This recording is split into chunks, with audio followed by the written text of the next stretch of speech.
Welcome to the Emily Rassam Show, the podcast that proves parenting, business, and home life can all be juggled, just not always gracefully.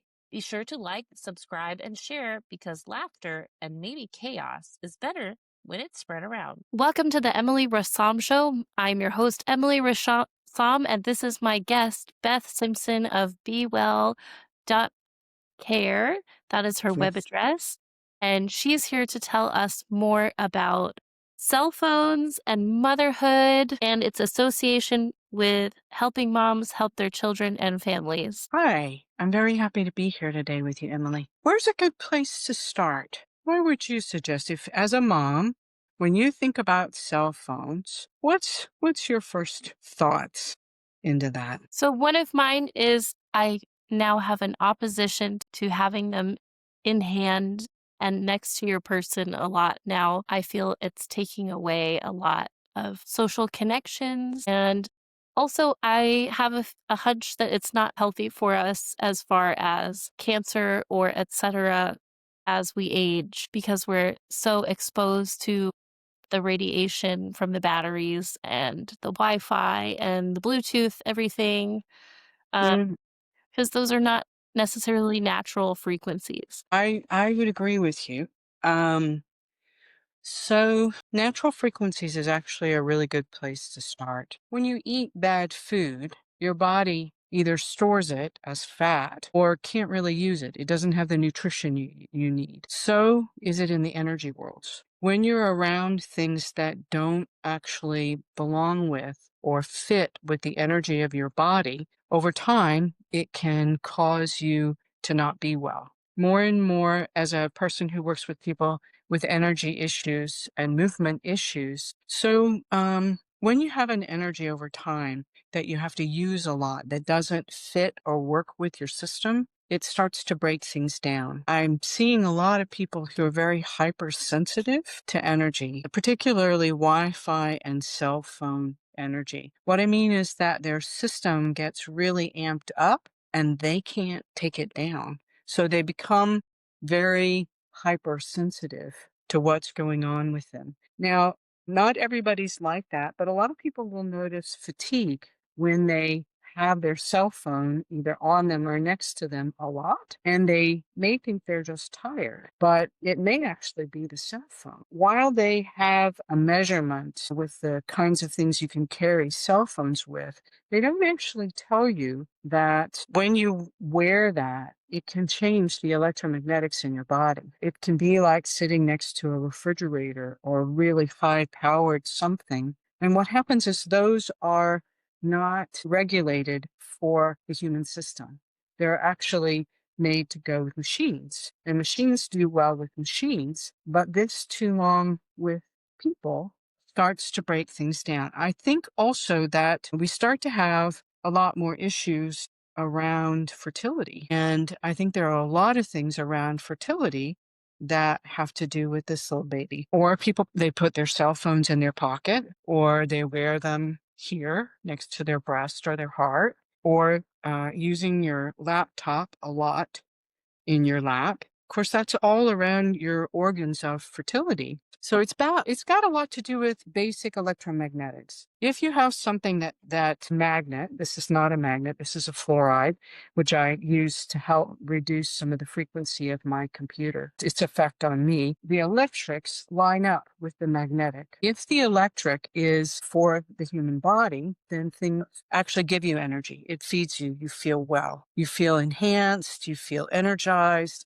But when you have something that's always taking energy from you, and that's a lot of what computers and cell phones and refrigerators, anything that's got a big electromagnetic generation, it takes energy from us, but it doesn't give us the kind of energy you get like when you're with people. Right. Yeah. And that's also part of the deal with the socializing. I know recently I was did some work at one of the local high schools.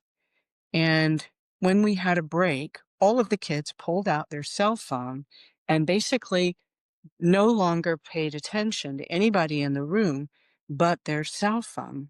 Then we went back into having a conversation, and a lot of them we're not used to having a conversation with an adult without it being like, you're not telling me what to do kind of things. Because we were talking about anxiety and how what we do can offer us a basis of no anxiety or create anxiety. And one of the things I think that they actually use cell phones now for in school is to help people reduce their anxiety. They can go into their phone. But I'm like, okay, wait a minute. You've got somebody who has a problem being able to deal with a circumstance. And instead of developing their people skills, they teach them to go into their cell phone, which further isolates them. So these little babies are good for communication. They're good for quick access. They're good for things like interviews and talk shows and all kinds of things. But the balance of it is a lot of what isn't so good. How long should a person be next to their cell phone? We don't know. No, we don't. And they're probably because the industry is so big and they make a lot of money from these babies, they're not going to really let that information out. And just like I suspect the information about whether these guys cause cancer, like in the brain or the ear or the throat, because people are walking around with all this stuff in their ears all the time. It's creating a signal, a high powered signal that doesn't actually work well with the ears consistently. Intermittently, it's not an issue, but use it all the time and you're interfering with the mechanism itself. I personally am sensitive to the internet and the electromagnetic of the computer. I wasn't when they initially came out, but the more we're forced to be on them to basically do business and everyday kinds of things, the more I notice that there's a place where my energy shifts and I need to be careful how much I'm on the computer and off the computer. And I use all kinds of things. I use fluorides as a buffer. I have jewelry, tourmaline or shungite. These are things that I've made to wear. And what it does is it buffers the energy so I don't feel so zapped from it. There are Can things can that you you can explain how this works a little bit as you're showing us these, necklaces you've made? A base I can try.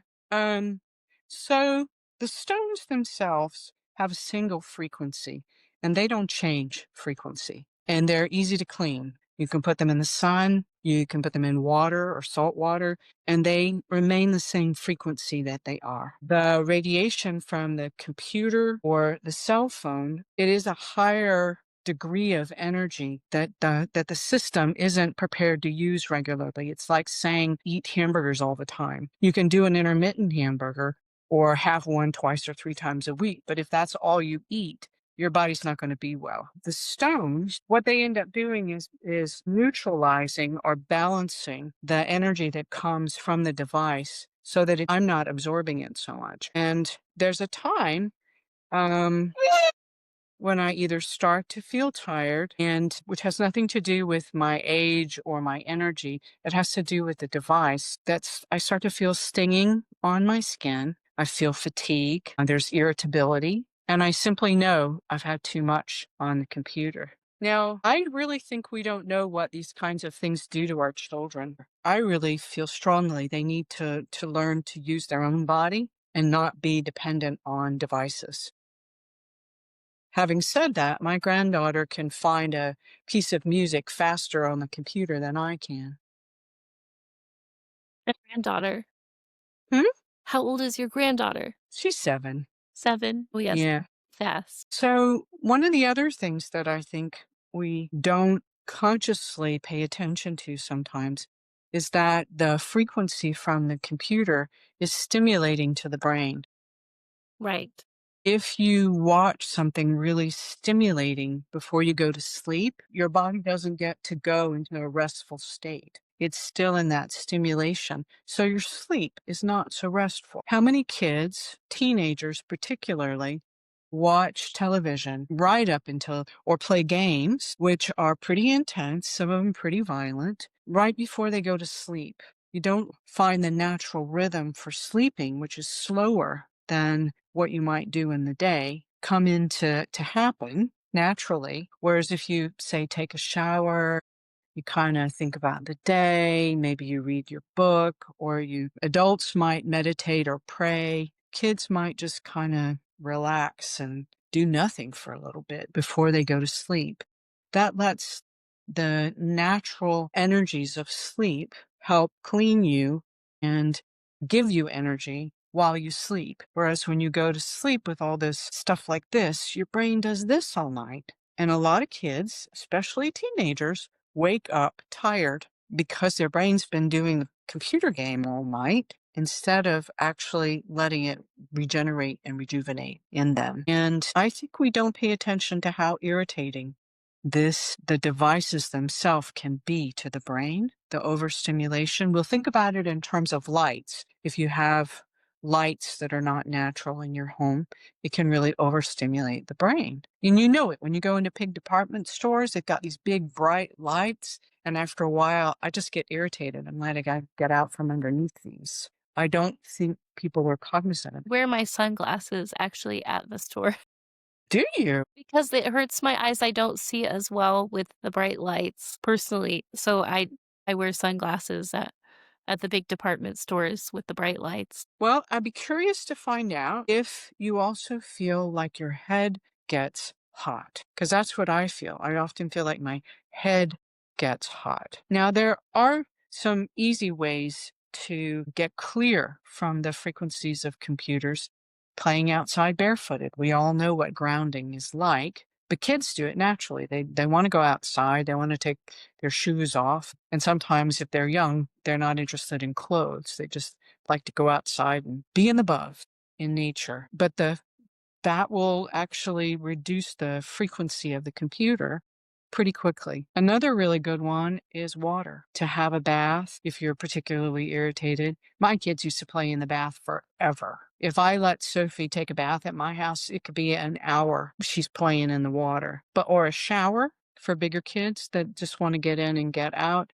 It just releases some of that from the aura and calms your system again. It helps things get clean. Also, just doing something not on the computer that you really love to do that gives you can release some of this, let go of some of the energy that the electromagnetics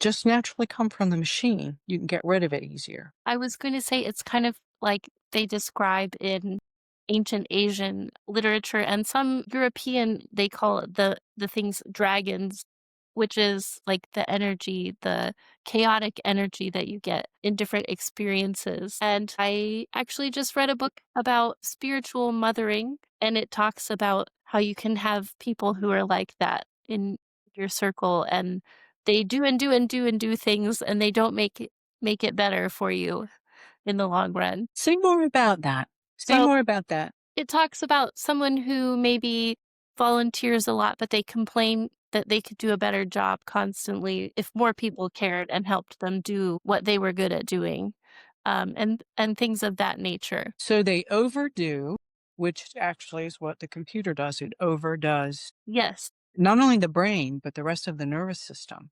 yes, You feel like you've got this kind of shaking going on in your nervous system. right, and they stress themselves out, and they're then they share it with other people around them. So they're trying to create balance in their system by getting rid of what they don't want into other people Yes, instead of doing it naturally themselves. And for me, that's a real sign of an adult.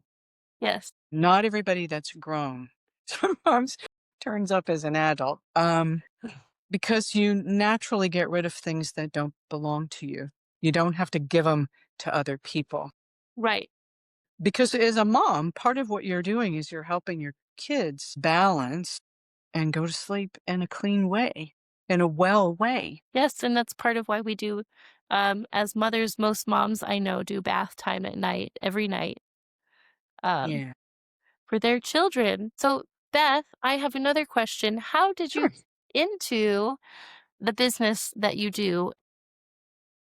Well, I work as a Feldenkrais practitioner and a well-being sciences practitioner. One is movement, awareness through movement work. And I also am interested in doing movement in natural dance. Because I think when we move with our natural energies, we become very potent people. We don't have to depend on somebody else to be strong and capable and able and energized. We actually are. So I hurt my back and needed some help. And in the middle of my training for the Feldenkrais work, I realized I was actually more prone to energy than to the physical work of it. So I started to do kind of a dual. It happened to do with me noticing how I work and wanting to naturally be able to use those gifts to work with other people. And I love that. And I did too, more and more. yes, I love that. And so I know that you are working on a new project. Can you tell us a little bit more about how you plan to work with mothers of younger children? I believe you said younger children. So I have a few things on the go. One is through portalsofperception.com, which is a lot to do with movement and energy and how our spiritual and physical energy actually come together in different ways, how to use that. So that's one part of what I'm working with.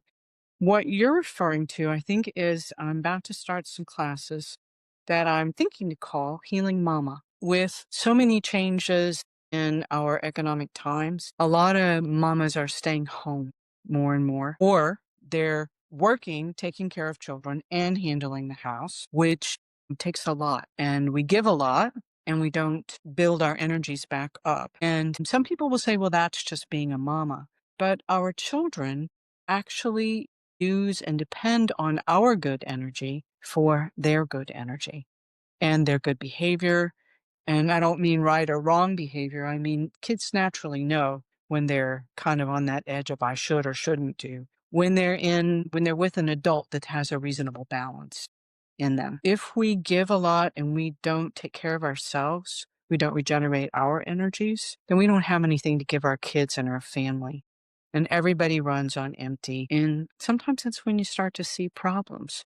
So I want to do a little class here where I live in Decatur, Tennessee, to help the mamas find some relaxation, some ability to regain their energies more easily and more quickly, and to recognize when they're so far out of balance and then figure out what they need because we all rebalance just a little bit different. So I'll be using some relaxation techniques, but I'll also be using some Feldenkrais, some awareness through movement, and then we'll also be doing some well-being and energy work for balance so people can figure out what's the combo that works for them. We're in a very different time right now where it's really, really important to listen inside to what your balances are, what you need, what your family needs. And it's not so much the time where you're being told how you're supposed to do everything. There's a real switch socially in that going on. And it's important to know how to listen to yourself and what you're listening to, why you need to do what you need to do, and be able to detect your own balances instead of always being dependent on somebody else or knowing when you need to go to somebody else for help with your balance, whether it's somebody like myself, or I'm pretty sure when you get tired and you just had it up to here and your husband comes home, you might say, here, honey, I need a minute and go in. I used to go into the bathroom and close the door because it was the only private place in the house. But it means that you're using what you need for balance and with another person in a healthy way. I think that we can help our kids tremendously um, in these very weird, changing times if we're more balanced, if we have more energy to give to them. So they can listen inside and figure out how they need to be. Love that. That's really well thought out. And I am excited to hear how your courses go. Thank you. One of the things I was going to bring up is that I know as a mom, they always tell us, "Oh, practice self-care." But then you know what happens? We all start thinking another thing on our to-do list. So, can you explain how what you're talking about is a little bit different than practicing self-care, which is another checklist item on your to-do list? Yeah, it's actually a lovely idea. We need to do it, but again, that's one of those somebody telling you what you need to do things instead of you figuring out how you want to do it. I like to ask people to find the moments inside of their day where it naturally works. I know when the kids take a nap or a rest. I used to sometimes ask my kids to have 15 or 20 or even 30, if they would do it, minutes down where they would read their own book or rest or just take a pause. And instead of doing the dishes and the everything else that I knew I needed to do, I would take a pause and just rest. And sometimes we did it all together, and sometimes everybody wanted to go to their own room and rest or play quietly. But just to make times where not only you take a pause, but they take a pause. Or when I cook, that's kind of my meditation time. I like ahead of time think about something that I want to think about or be with or consider. And while I'm making dinner, I slow down a little bit, and I simplified my dinners because of this. But I would take the time in that time, and I would do it so that it wasn't like all the kids are screaming because they're hungry kind of deal. A little bit before that point, and just kind of slow down and be with something that's nourishing for me. Or when I'm in the shower at night, take a minute and think, okay, so like, what did I do today? And what don't I really ever want to deal with or do again? But what do I want to solve? How do I want to be with what I want to solve? And I kind of quickly add up my day that lets me shed any leftover emotion, frustration, irritation, whatever that doesn't belong with me. And I'll do it in the shower. And I end up with the good things that I did in the day. Or while I'm brushing my teeth, I'm talking to myself either about what I want, how I want to be in a certain circumstance. Like maybe I want to be a little calmer, or maybe I want to practice being a little bit more neutral, or maybe one that I actually am working with now is wanting to be more patient with other people. Sometimes I want to get in and I want to get it done, and I've got other things to do, kind of thing. How do I wait in myself so that I allow things to naturally happen instead of forcing them? Because that's a more energy balance. You get more energy back, you have less friction. But while I'm brushing my teeth, I'm thinking, did I do that today? What could I do that would allow that? And for me, some of that's speed. How do I find the places where I just slow down a little bit? Not forever, just, 5, 10 minutes. Slow down a little bit.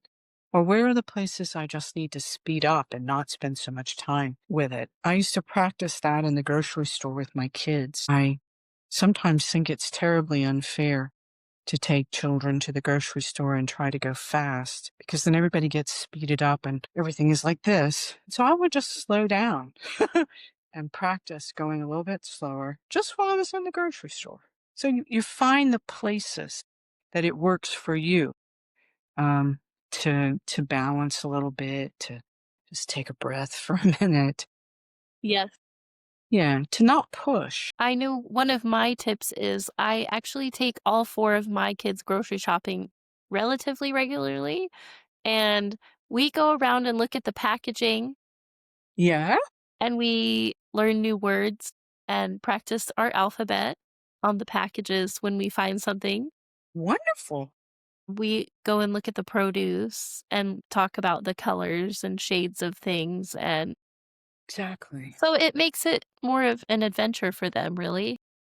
Yeah, So and that's more awareness for you. yes, yes. So Yeah, it slows things down, and we make a big deal of it. It's really just one of the fun things that we do together. yeah, So that's a tip I have as a mom of 4 to get the kids through the grocery store. And so they really enjoy going and they have a great time, and very rarely do I have one that gets antsy, so I have them push the grocery cart for me and I sure. steer. So there are Yes, ways, and Beth gave us a really excellent reminder of how ordinary things in your day can be used to take a pause. I like the toothbrushing one, and I know I personally must take a shower every single night before I go to bed, and I say I'm washing the day away. exactly, exactly. That's a good way to put it. And you said something that's also really fun. For whatever reason, our time and our culture is making everything fast. Everything has to be fast and on time and done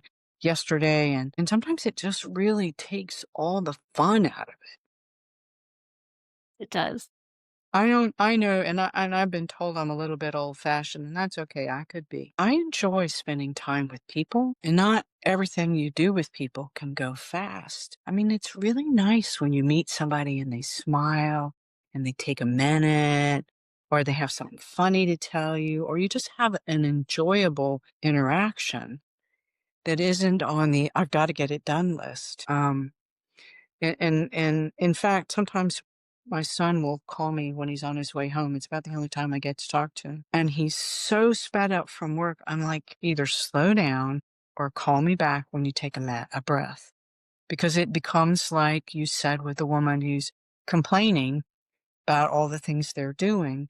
They're trying to get rid of the speed. And I'm like, hang on a minute. Sometimes I'm fine with it. But if I don't have a lot of energy at that particular time, I'm like, can we talk a little bit later?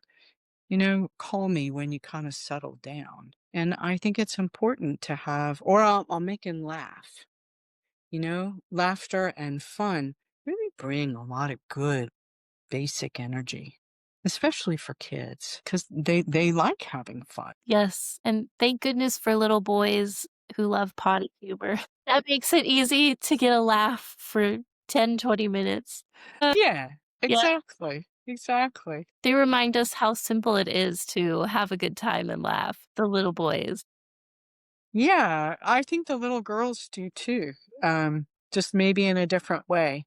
I would say with my daughter, it's a little bit more sophisticated humor.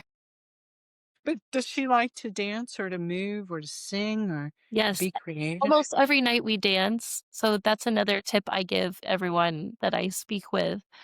Even if it's for 15 minutes and we don't listen to things like Baby Shark because I said, "Oh, those drive mommy crazy." I don't listen to this. We listen to real music. That's what I tell the kids. It's real music and we explore different genre from around the world. Yeah, So exactly. it helps them learn too. Yeah, exactly. I bet you do that with foods as well. Yes, we do, yes. That's another thing. Beth works with colors. The food made me think of that.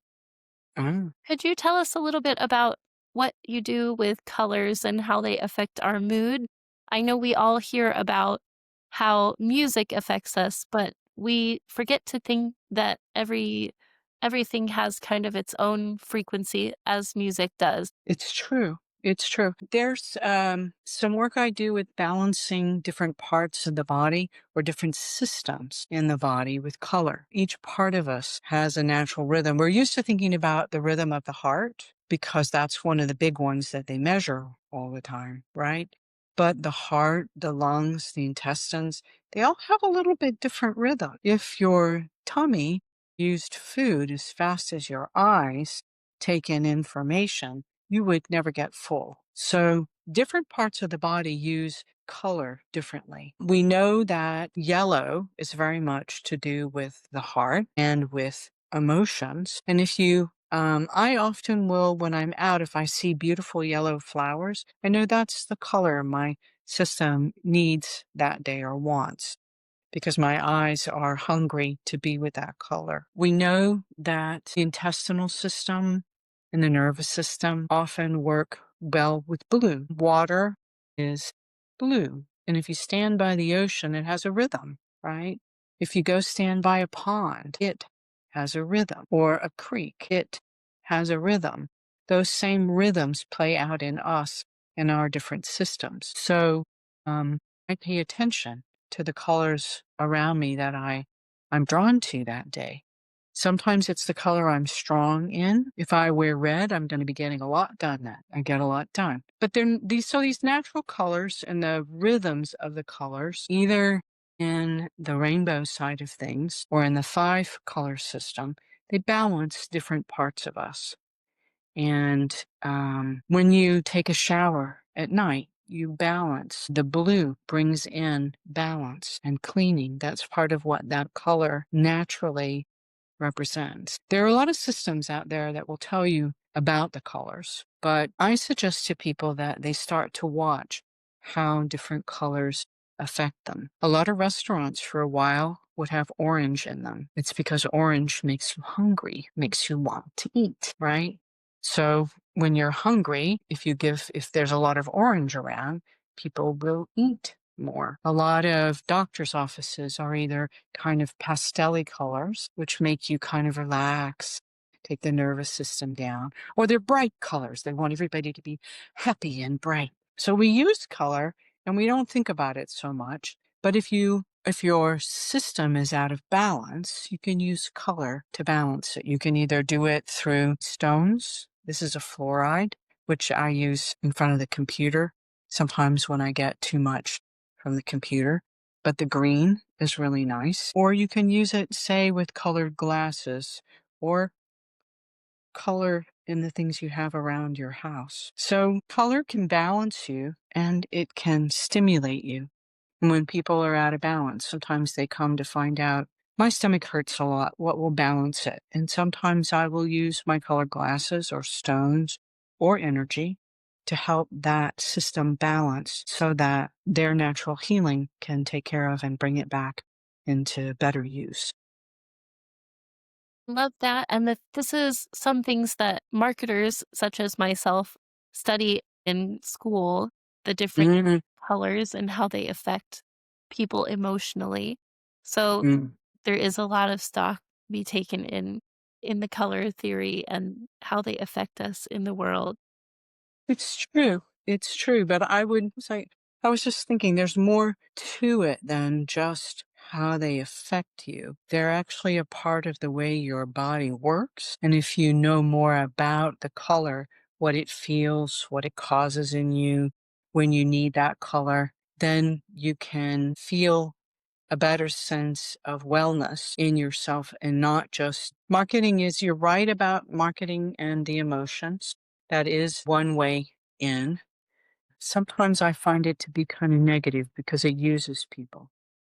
It does, yeah. Yeah. And I'm more interested in helping people than using them. That's the reason I'm saying what I'm saying. I love So that. you can do a lot with color. You can do a lot with foods and color or what you have around your house in color. A lot of people, if you look at your wardrobe, you'll notice that there's certain colors that you wear a lot and you can change some of how you feel by wearing different colors because it attracts different energy. How do the things we eat affect us due to the different colors? There's studies in science about that too, such as anthocyanins and the bright colors from carrots that are good for us. Is there is there a connection you can tell us about between what we eat and how we feel also? From the a standpoint of color, Yes. well, let me think about that for a minute. I know I do that myself. I often encourage people to have a variety of not only color, but real food. That's generally where I come from. We use a lot of food coloring and artificial stuff in our food if you use a lot of processed food. There are definitely different vitamins and minerals that come with different colors, and they feed different parts of our system. I notice in the summer, I'm particularly hungry for lettuce and not the dark lettuce, not the dark greens, but the light greens. Whereas in the winter, I'm more drawn to the darker greens. Now we know that a lot of the darker greens have more iron and different vitamin potency than the lighter greens do. I would say pay attention to what kinds of real foods that you eat and have a variety. See which ones cause you to feel well, which ones don't. Like for some reason, I can't eat red peppers right now. I love the color red, but the peppers, they just upset my system. So I just cut them out. I think it's more about the diversity of foods and the colors that they feed in the system itself. I'm trying to find a simple way to say it and not a clinical way. There is a seasonality to the foods too, Mhm. like you were saying, because I as soon as summer comes around, I'm ready to eat lots of salad, and then when the winter comes, I want more the stewed greens that I cook for a long time or things like that. Yeah. Well, and you need different things, right? In the summer, you want to be light in your system. You're out doing and taking care of things. And for me, I'm planting things and cleaning things and out doing things, swimming. But in the winter, you're kind of more in the storage and repair time. And because we go through, not only does our life go through seasons, but our year goes through seasons. And if you work with the season, it gives you better energy. What kind of message would you send to moms who have young children? Because you have children of your own.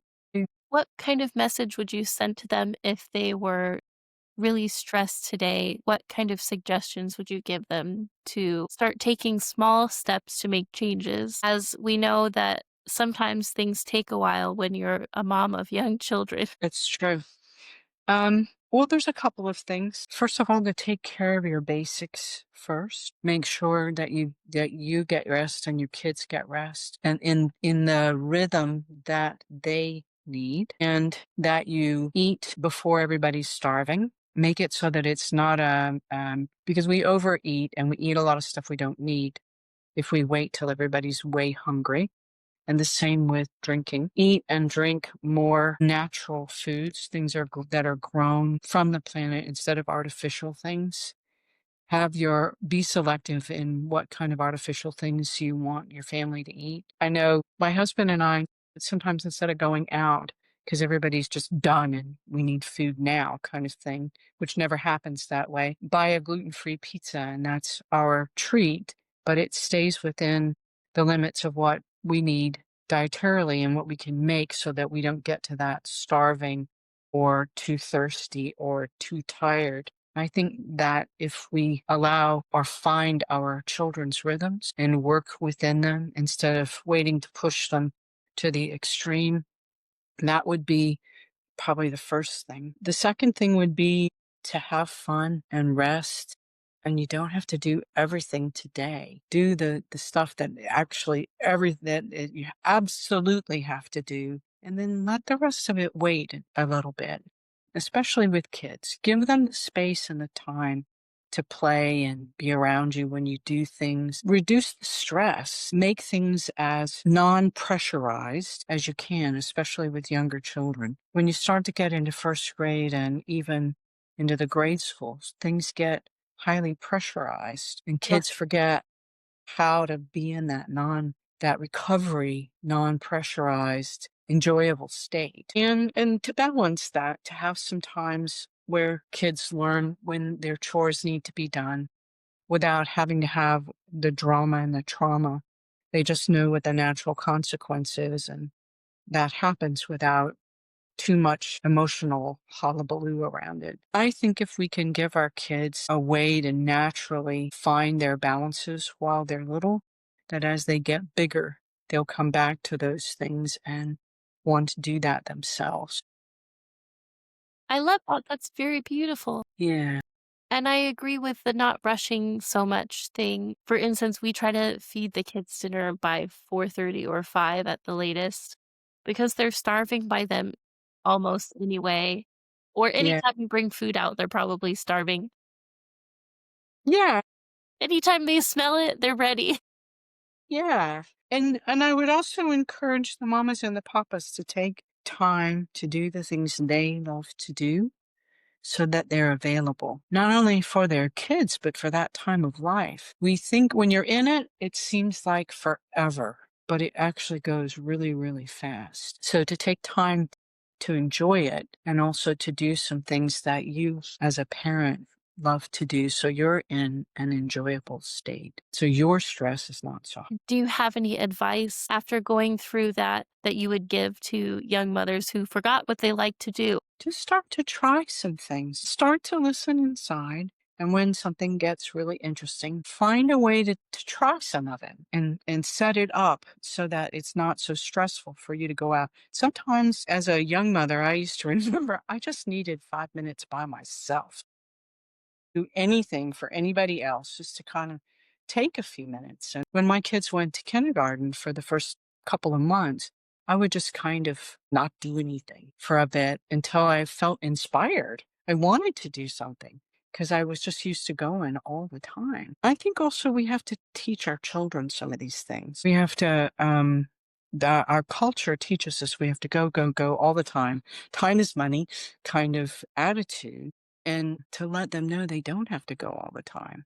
Give them the permission to have the downtime. When my kids were teenagers, every Sunday afternoon was a no TV, no game time. And initially, my kids would fight me over this, but it got to be that it was a time where everybody got to do what they wanted to do.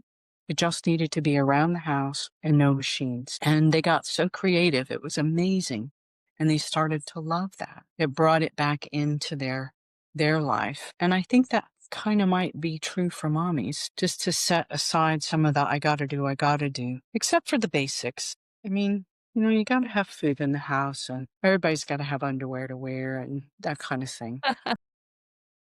But there are a lot of things that can wait, that don't have to be done right now. So find things you're interested in, make different kinds of time, have slow times, have kind of middle times, and then your times when you just got to get things done. And inside of those times, find out what you like by trying things until you come across something you want to do. So Beth is the person that taught me two different phrases that I think of every now and again, which was sometimes you have to go slow to go fast. It's And true. and I think it was you that said sometimes you take two steps forward and you take the one step back, but it's not a bad thing. You're taking time to reflect on what you just did in your two steps forward. That is true. We did talk about that. You're right. You're right. And those are nice things to actually live by. That's sage advice, especially the two step forward and one step back. I really like that one What is it that you like about that? because I love hiking. Uh-huh. And so, you would miss out on all the beautiful views if you just keep hiking up the mountain without taking a stop every now and again and getting a view of what you're doing. So that's what it always reminds me of. True. And we compare a lot of business or personal goals to climbing up a mountain and reaching the peak. Uh-huh. But we know it's all about the journey to the peak because once you get to the peak, it's just, okay, what am I doing next? Yeah. So And that phrase really, I like it because I love hiking so much. that's a really good example. Thank you for sharing that with me. Yes. And I do have a good memory once in a while. Well, I suspect you have a lot on your mind. Your good memory and efficiency will come back as your children get older. Yeah, You don't lose it, you just have to use it differently. it's on pause. Exactly. And I think our conversation is getting to a natural wind down. Are there any other sage tips that you would like to share with our listeners or positive sentiments that you would like to share before we finish? Enjoy the time that you're in instead of always looking to go to the next time and be full in it. Use it, be full in it. Let it be good, positive, building energy for you. You learn what you don't want to do along the way, and that's true for all of us, but be in the things you love to do. It gives you good energy. It makes your and mind well to be with things like that. And just take the time to pause when you need to. I love that. Thank you so much for speaking us with us today. And as always, I enjoy our conversations and I hope our listeners do too. Thank you, Emily. It's been a pleasure to speak with you. I'm glad you're doing this. Yes, me too. And that was one of my things that gives me energy is talking to people.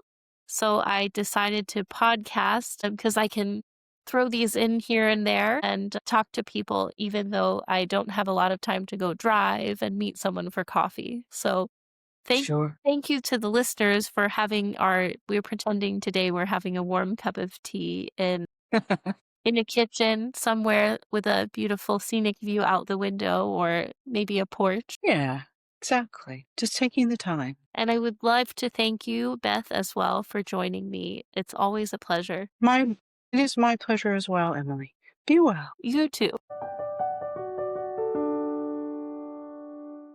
Thanks for joining me today on the Emily Rassam Show. If you laughed, learned something, or at least didn't roll your eyes too hard, go ahead and like, subscribe, and share. Until next time, keep the coffee strong, your kids alive, and the dreams big.